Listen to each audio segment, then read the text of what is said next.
అందరికీ నమస్కారం. నేను శిరీష. ప్రస్తుతం మనతో పాటు ఉన్నారు ప్రముఖ ఆధ్యాత్మికవేత్త, జ్యోతిష్య వాస్తు పండితులు బ్రహ్మశ్రీ ఉమామహేశ్వర సిద్ధాంతి గారు. గురుగారితో మాట్లాడతాం. నమస్కారం గురుగారు. గురుగారు, ఆగస్టు మాసంలో కర్కాటక రాశి వారికి ఎలా ఉంది, ఎలాంటి జాగ్రత్తలు తీసుకుంటే బాగుంటుందంటారు? సర్వమంగళ మంగళ్యే శివే సర్వార్థ సాధకే శరణ్యే త్రయంబకీ దేవి నారాయణీ నమోస్తుతే. ఓం శ్రీ గురుభ్యో నమః. ఓం శ్రీ ఖం గణపతియే నమః.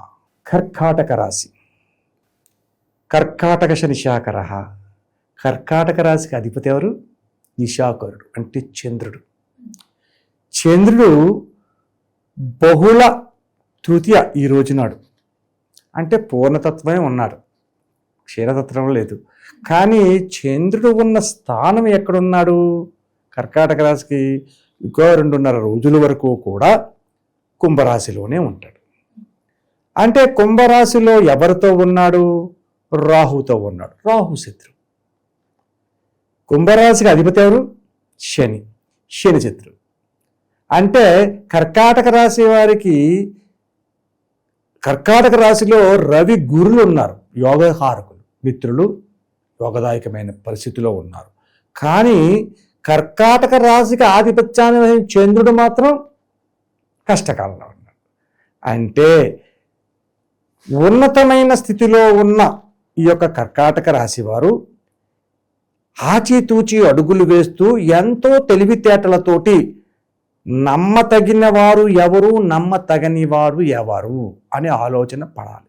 వీరిని వ్యాపార రంగంలో ఉన్నతమైన స్థానానికి వెళుతుంటే ఎవరైనా సరే వ్యాపారంలోని కానీ వ్యవహారంలో కానీ ఉన్నతమైన స్థానానికి వెళ్తే నరఘోష విధానం అనేది కనపడదు. పక్కన తట్టుకోలేడు, సహజం, అది తట్టుకోలేడు, ఎదిగిపోతున్నాడు. కాబట్టి ఈయన ఏదో రకంగా కష్టపరచాలి, వీడికి వచ్చేది లేదు. అటువంటి భావాలు ఎక్కువగా ఉంటాయి. అటువంటి భావాలు ఎక్కువ ఉన్నప్పుడు ఈ యొక్క రాశివారు ప్రతి విషయంలోనే కూడా ఆచితూచి అడుగులు వేయాలి. ప్రతి వారు చెప్పింది సమగ్రంగా వినేయకూడదు. అలాగని చెప్పేసి వినడం అనకూడదు. వినదగునెవ్వరు చెప్పిన వినంతన వేదపడకు ఇవరి పంగన్ గనికెల్ల నిజము తెలిసిన మనుజుడిపో నీతిపరుడు మహిళ సుమతి. ఈ పద్యాన్ని గుర్తుపెట్టుకోవాలి. చెప్పే అంతా ఇని ముందు అది మంచి చెప్తున్నాడో చెడ్డ చెప్తున్నాడో నీకే తెలుస్తుంది. ఎవరిని అడగక్కర్లేదు, ఆలోచించు, నీకే తెలుస్తుంది. ఆ నిజం తెలిసిందంటే నువ్వే గొప్పడు. కాబట్టి ఆడు చెప్పేదంతా పూర్తిగా అబ్బా, అప్పుడు నిన్ను బుట్టలో పెట్టడానికి వీడు మాట్లాడాడు. నిన్ను బుట్టలో పెట్టాడు కదా, ఇన్ని మాటలు మాట్లాడాడు, నిన్ను నాశనం చేయడానికి కదా. అప్పుడు ఆయన ఏమన్నా, అబ్బా నువ్వు ఎంత బాగా చెప్పు మిత్రమా, నువ్వు చెప్పింది చేస్తున్నాను, నువ్వు చెప్పింది అవలంబించేస్తాను, ఎట్టి ప్రజలు మాన్నాం అని నమ్మ పలకాలి. తిరిగి చేస్తాడు అని చెప్పి సంతోషపడి వెళ్తాడు. ఎట్టి ప్రజలు ఆడు చెప్పింది చేయబడు. ఆడు చెప్పింది ఈ చేయడం ఈ ఈ యొక్క కర్కాటక రాశి వారికి తోచింది చేయాలి. ఈ మాసంలో ఇలా చేయడమే చేయాలి. వాళ్ళ ఆలోచన మంచిది. రవి గురులు ఇద్దరు అక్కడే ఉన్నారు. గురువుకి ఉచ్చ క్షేత్రం, క్షేత్రాధిపత్యాన్ని వహించినాడు, శత్రుస్థానంలో ఉన్నాడు కాబట్టి, రాహుతో కలిపి ఉన్నాడు కాబట్టి కొంచెం అవకతవకలు వస్తున్నాయి. ఆ అవకతవకలు పోగొట్టుకోవాలంటే ఇల్లే చేయాలి. ఆలోచన ఎవరు చెప్పింది వినకూడదు. ఏదో చెప్పేసారు, చాలా బాగా చెప్తారు. 50,000 పెట్టుబడి పెట్టు, 5 లక్షలు అయిపోద్ది, 0 పెరిగిపోద్ది. 50,000కి 0 పెరిగితే 5 లక్షలు అయిపోతుంది. మరి అలా కాదు కదా. నువ్వు 50,000 చేత పెట్టుబడి పెడుతున్నానంటే అది 0 అయిపోతుంది, 50,000 పోతుంది. అది కాకుండా నీ ఆలోచన చేసుకో. నీ ఆలోచన ఎప్పుడైతే చేసుకున్నారో కర్కాటక రాశి వారు వాళ్ళ యొక్క ఆలోచన వలన, వాళ్ళ యొక్క సామర్థ్యం వలన ఉన్నతమైన స్థానానికి చేరుకోవడానికి అత్యధికమైన అవకాశాలు ఎక్కువగా కనబడుతుంది. కర్కాటక రాశి వారు ఎవరి మాటలు నమ్మద్దు. మీకు తోచిన విధానంగా మీరు చేయండి. వ్యాపార రంగంలో ఎట్టి పరిస్థితుల్లోని ఎదుటి వ్యక్తిని విశ్వసించద్దు. అలాగని చెప్పేసి పొత్తు వ్యాపారాలు చేయొచ్చా, చేయకూడదు, చేయండి. పార్ట్నర్స్ పొత్తుగా చేస్తారు, చేయండి. అలాగని చెప్పేసి గుడ్డిగా నమ్మేయకూడదు. సర్వం వేసి తీసుకో అని కాదు. నీ బాధ్యత నీకు ఎంతవరకు ఉంది, నీకు ఒక బాధ్యత ఉంటుంది. ఆ బాధ్యత నెత్తుంచి వాళ్ళ చేత ఆలోచిస్తుంచు. ఈ రకమైన పరిస్థితుల్లో ఉంటే నూతన వ్యాపారంలో చేయడానికి కొత్త వ్యక్తులు ప్రవేశం జరుగుతాయి ఈ యొక్క మాసంలో. నూతన వ్యాపార రంగాల్లో పెడదాము, నేను కొంత పెడతాను, నువ్వు కొంత పెట్టు, ఇలా చేద్దాము అలా చేద్దాము అనే పరిస్థితి వస్తుంది. ఇక్కడ నూతన వ్యాపార విధానాలను అనుసరించేటప్పుడు తిదివార నక్షత్ర యోగ కరణాలలో శోభన యోగంలో ఉన్నారు. చెప్పాను వనజీకరణం శోభన యోగం అని. ఈ శోభన యోగంలో ఉన్నారు, నూతన వ్యాపారం లాభించేస్తుంది. యోగాన్ని ఇచ్చాడు కాబట్టి యోగదాయకమైన స్థితి రాజయోగాన్ని కూడా ఇక్కడ పొందుతారు, అమల యోగాన్ని కూడా పొందుతున్నారు ఈ కర్కాటక రాశి వారు. కాబట్టి నూతన వ్యాపారాలు చేయండి. కొత్త వ్యక్తులు వచ్చారు, ఎవరో తెలియదు, ఫ్రెండ్ అయ్యాడు, నువ్వు చేస్తానన్నాడు, నువ్వు చేద్దాం అని అనుకోండి. అలాగే చేసి గుడ్డిగా నమ్మేకొద్దు, ఎంతవరకు ఉందో ఆలోచించుకోండి. ఆలోచించి నూతన వ్యాపారాలు ప్రారంభం చేయండి. ఈ యొక్క మాసంలో శ్రావణ మాసంలో నూతన వ్యాపారాలు చేస్తే అది కూడా 12వ తారీఖు దాటిన తర్వాత, 12వ తారీఖు దాటిపోవాలి. అమావాస్య 12 నుంచి అనుకున్నాం, అమావాస్యని పాడ్యమి విద్యా తదియ చవితి కాకుండా పంచమి సప్తమి మంచి రోజులోని మీకు అనుకూలవంతమైన రోజు ఎక్కడ ఏదో ఉందో ఆ రోజు నాడు ఆ తిథి నాడు వ్యాపారం మొదలు పెట్టండి. మరి గురువు గారు కుటుంబ వాతావరణం ఎలా ఉంటుందంటారు? భార్య భర్తల సంఖ్య కూడా ఎలా ఉంటుందంటారు? గురు రవులు ఎప్పుడైతే కర్కాటక రాశిలో ఉన్నారో అయితే ఈ గురు రవుల మీద ఏ విధమైనటువంటి చెడుగ్రహ దృష్టి లేదు, యోగదాయకంగా ఉన్నారు. అందుకంటే యోగదాయకంగా ఎప్పుడైతే కలిగి ఉన్నారో సంసార జీవితం బాగానే ఉంటుంది, అన్యోన్యపరమైన పరిస్థితులు పొందుతారు, కుటుంబంలో కలతలు రావు, దాంపత్యంలో ఒకరికి ఒకరు సమతుల్యంగా చర్చించుకుని, ఇక్కడ సమతుల్యంగా ఎప్పుడైతే చర్చించుకున్నారో సమస్యలు దూరం అయిపోతాయి. కొత్తగా బిజినెస్ స్టార్ట్ చేసినప్పుడు కూడా జాతకం చూపించుకుంటే మంచిదే, చెడ్డదని కాదు. మరీ మంచిగా అంటే మొత్తం అన్ని వివరాలు స్పష్టంగా తెలుస్తాయి మనకి, అందుకని చూపించడం మంచిదే. నేను పలానా వ్యాపారం చేస్తున్నా అండి, ఏ రోజు మంచిగా ఉంటుంది, ఏ రోజే జరుగుతుంది. అప్పుడు నువ్వు పుట్టిన తిదివార నక్షత్ర యోగాలు తీసుకుని మేము ఆ తిదివార నక్షత్ర యోగాల్లో ఏ నక్షత్రం నీకు నప్పిందో, సాధనతార వచ్చిందా, మిత్రతార వచ్చిందా, పరమమిత్రతార వచ్చిందా, సంపత్తార వచ్చిందా అని చూస్తాం. లేదా నైదంతార వచ్చిందా వద్దంటాం, విపక్తార ప్రత్యుత్తార ఇటువంటివి వద్దంటాం.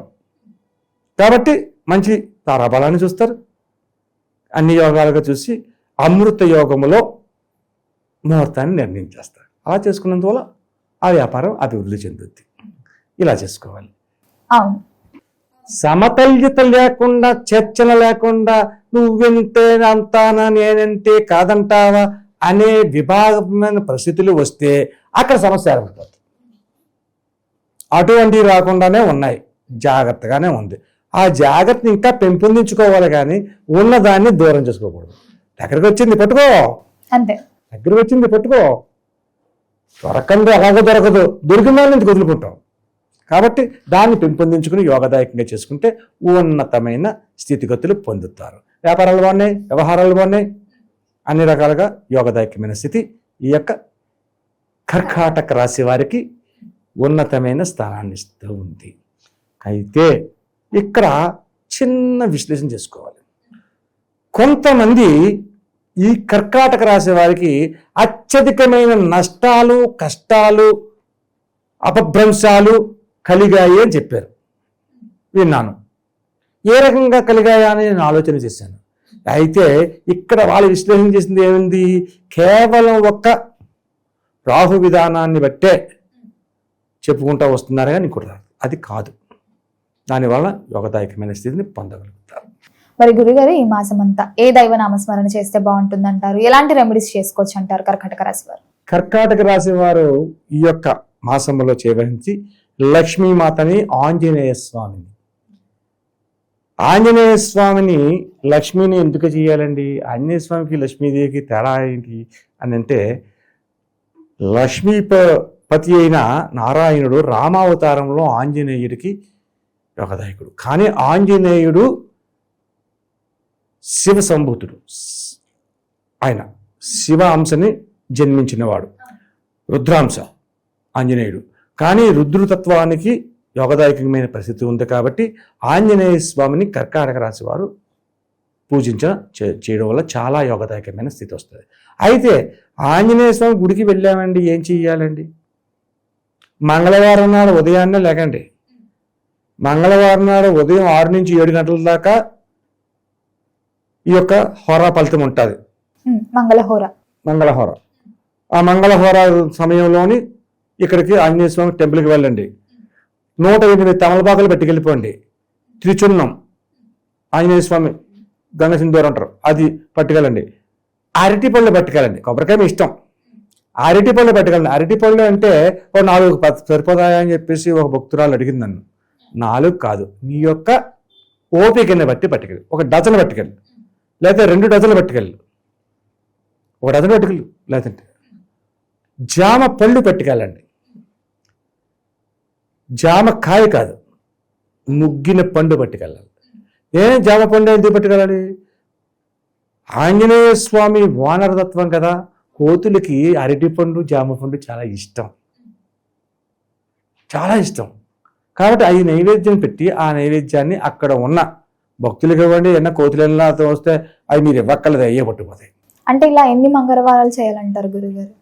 4 వారాల కంటే ఎక్కువ వస్తుందమ్మా, పెద్ద విశేషమైనది కాదు. శ్రావణ మాసం అంతా చేసుకుంటే యోగదాయకమైన పరిస్థితి వస్తుంది. ఇక లక్ష్మీమాతని పూజించండి. లక్ష్మి కానీ, దుర్గ కానీ, లేకపోతే పార్వతీమాతను కానీ, ఎవరో ఒకరు ఏ ఆలయం ఉంటే ఆలయంలోని శుక్రవారం నాడు వెళ్ళి మంగళవారం నాడు తీసేసి శుక్రవారం నాడు సాయం సంధ్యా సమయంలో, ఇది సాయంత్రం శుక్రవారం నాడు సాయం సంధ్యా సమయంలో ఆరావళి అని కుంకుమ పట్టుకెళ్ళాలి. కుంకుమ ఆరావళి అని కుంకుమ. ఆ కుంకుమతో పట్టుకెళ్ళి అష్టోత్తర పూజ చేయమనండి. ఆ కుంకుమ ఎక్కడ దొరుకుతుందండి? పూజా స్టోర్లో ఉంటుంది. ఆరావళి కుంకుమ 30 రూపాయల డబ్బా. లక్ష్మీ ప్రసన్నతకి సంబంధమైన కుంకుమ. ఆ కుంకుమతోటి ఆ పూజ చేయించండి. శుక్రవారం నియమాలు పాటించండి. శుక్రవారం చేశారు కాబట్టి శుక్రవారం నియమాలు అంటే మధ్యాహ్నం భోజనం చేస్తారు కాయగూరలతోటి, సాయంకాలం కాఫీ టీ తీసుకుంటారు, అలాగే బ్రహ్మచర్య దీక్ష తీసుకోవాలి, కింద నిద్రపోవాలి. కింద అంటే కఠినాహం అది కాదు, ఏ చాపదప్పుడే వేసుకుని ఆ ఒక్క వారం అలా చేస్తే ఉన్నతమైన స్థితిగతులకి చేరుకుంటారు. గురుగారు, మొత్తం మీద ఆగస్టు మాసంలో కర్కాటక రాశి వారికి ఎలా ఉంది, ఎలాంటి జాగ్రత్తలు తీసుకోవాలో తెలియజేసినందుకు ధన్యవాదాలు. ఆయుష్మాన్ భవ.